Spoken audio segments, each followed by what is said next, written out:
experience that even if it's not easy, even if I mean, I left money on the table. I walked away, I left stock options, and I certainly didn't replace that six-figure income trying to start my own business. Was fortunate to have a security blanket financially that allowed me to do that. Uh, but we always say to our kids, find something that you love. I love my work, and I am happy that I found a way to continue that work, even though without having to be in that corporate slog.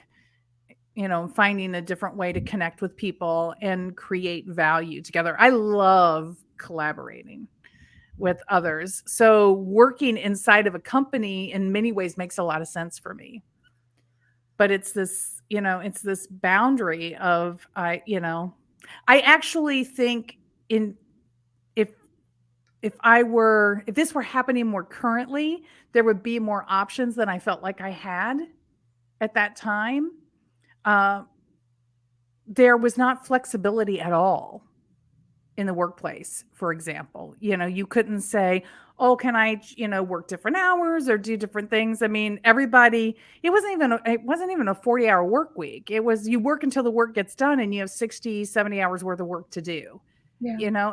And so I think that we are evolving. I hope that we are evolving. It appears that we may be evolving in how we think about work and what possibilities that we present.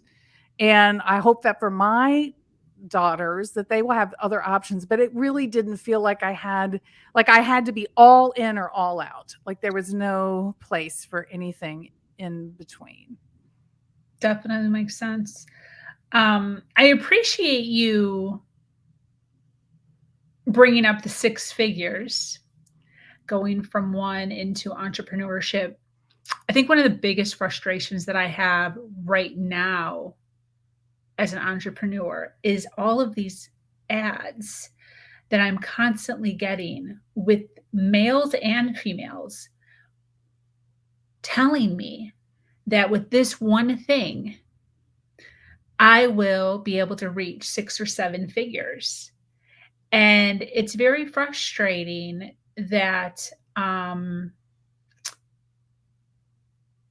guess in that small print, there's no like, you're going to have to work. You're going to have to work. You have to like do stuff every Well, day. and it may not even be that you have to work, Sabrina. I mean, and unfortunately, I think that I have the side eye look at those things the same way that you do. And I think that most people that are selling those ideas do not really understand who their target market is. Good point.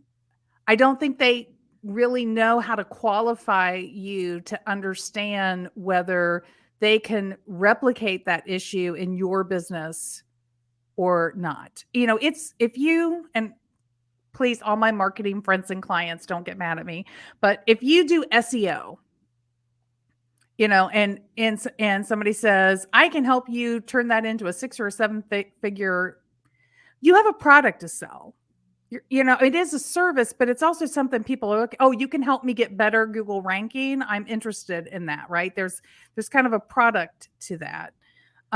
When you're selling consulting services, it's not that easy of a product. I was just saying to somebody the other day, it's crazy. I can get somebody to say, "Oh yeah, please come give a keynote and pay me the $5,000 for the keynote." But if I ask them to invest $5,000 in consulting work in their company, they're like, "Ooh, I don't know." You know what I mean? It just defies logic in to me because one is going to the consulting work is going to have more longevity and long-term impact in many ways, but there is this standard, like the keynote is a product, it's a thing, and people are Yeah. like, "Oh, that's the going rate, a keynote speech is $5,000, so of course we'll pay you $5,000." But when it comes to something like consulting services, they want a nickel and dime sometimes, and so it's That is so interesting. I've never even thought of it that way. And the other thing that those advertisers don't say is there's a difference between 6 figures in revenue and 6 figures in profit. Yeah, 100. It's a good point. You can sign up for that and your business will pass. You can have 5-figure months adding up to 6-figure, but the expense line of what you're spending to get that, your margin on that may only be 15, 20%. Yeah. Now the question is, long term, do you Yeah. build momentum that or reputation or things that you can leverage that are gonna get you there? But I'm always leery. I've got the magic bean. Here, Sabrina, buy my magic beans. I'm just not sure about the magic Yeah. beans. Yeah. Yeah. There's work and there's effort and there's time that has to go into percolating, all of those things in order to create substantial long-term wealth, Yes. you Well, know? and the number one thing is in those systems, if I could say with 100% certain definitively, this is my target market. I can define exactly who they are, and they are out there searching for what I am offering. Then I think those systems can work. But for me, it's always like, okay, well, here's the theoretical pool of people, but I don't know which business owners have this particular dilemma that I solve. And there's no data that I can look at that says, yes, you need to make sure that you're pitching these 10,000 people. And when you pitch these 10,000 people, you're going to get 1,000 yeses back. Got it. But there are, again, need a better website.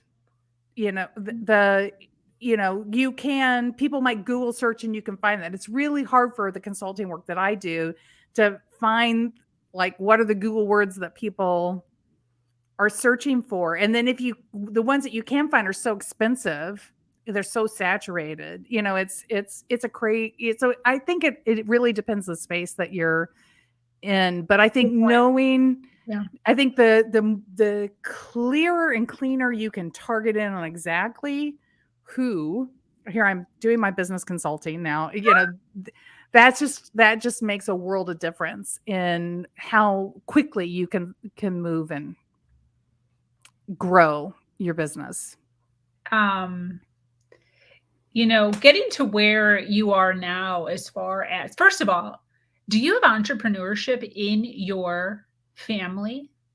Or did you just like go off and do this? Or is there people in your family that you could kind of see that it worked and know that it's in your blood? There's really nobody in my family other than my sister who's so we're sort of the same generation, right? So she is a personal trainer and nutritionist and stuff. So she's sort of had her own business going for many, many years. And all the struggles that you and I are talking about as well in her business. Owned a gym for a while, had to close it down, all of those kinds of things. So no, I'm the first in my family to do college. So I am sort of out there first doing things on my own. Yeah. But Same. with all the love and support and belief of Yeah. my parents are the kind of parents that aren't like, well, you're just not quite smart enough. They're just like, oh my God, you can do anything. Like, I just, love that. yes. I love that. Same. But it's still scary. Yes. It's still scary. So I want to ask, since we're on the subject of work, I feel like you don't have a problem staying in this lineage. What would you say was a limiting belief that you had regarding entrepreneurship, work, money, wealth, that you had to get rid of in order to continue moving forward in a successful way? I think the biggest limiting beliefs that I have are around money. Absolutely. And the one I would name most certainly is the belief that I can risk my savings, my personal money for this dream, for this ambition of owning a business. Because I coach and a lot of startup businesses. That's really the sweet spot where I like to be, fast growing businesses. And what most people don't understand when they start a business is it is going to take most likely 4 to 5 years for you to be able to pay yourself a decent salary. All up to that point, you're just going to be churning investment in. Your time is an investment in. You're not able to pay yourself back for that. Even for me. So I took I published my book through an independent publishing company. So it's just one step above being self-published. So I took all my fourth quarter profits last year and put them into the book. Right. And now I'm taking all of now that I've paid back for the book, now I'm taking the profits from residual sales and work from the book, and I'm investing that into spreading the message further and advancing the movement. Right. So I really had to work with getting past this, idea of like, at some point I got to pay myself a really good salary. At some point I got to make the money I used to make, that I can borrow from the Ernst bank and invest into myself and my business. We're lucky I didn't have to go take out a small business loan or whatever. But often I have to tell people in business, like, if you don't have a deep savings that you can reach into, if you've got to pay bills, if you're counting on this business to generate money to pay bills, then you probably need at least a line of credit for bridge loan for lean times for you to be able to do things. Like it's just not going to be that easy. And so that whole, I'm not a gambler. I don't see I don't see anything positive about gambling at all. And it's not like it because it destroys people's lives. It's just like the odds are always stacked in the favor of the house. Yeah. So why would what is the fun of trying to beat the house when the favor is to them? Like I just don't, that doesn't turn me on, doesn't excite me, doesn't interest me. I look at that and I say, well, that's a waste of time. I could be reading a book or listening to a podcast or, I know people that love playing the games and that's not me at all. And I often say, even I live in Louisville, the home of the Kentucky Derby, and people are like, oh, did you bet the race? And I'm like, I might as well take that money and light fire to those bills. I don't know anything about how to pick a horse or enjoy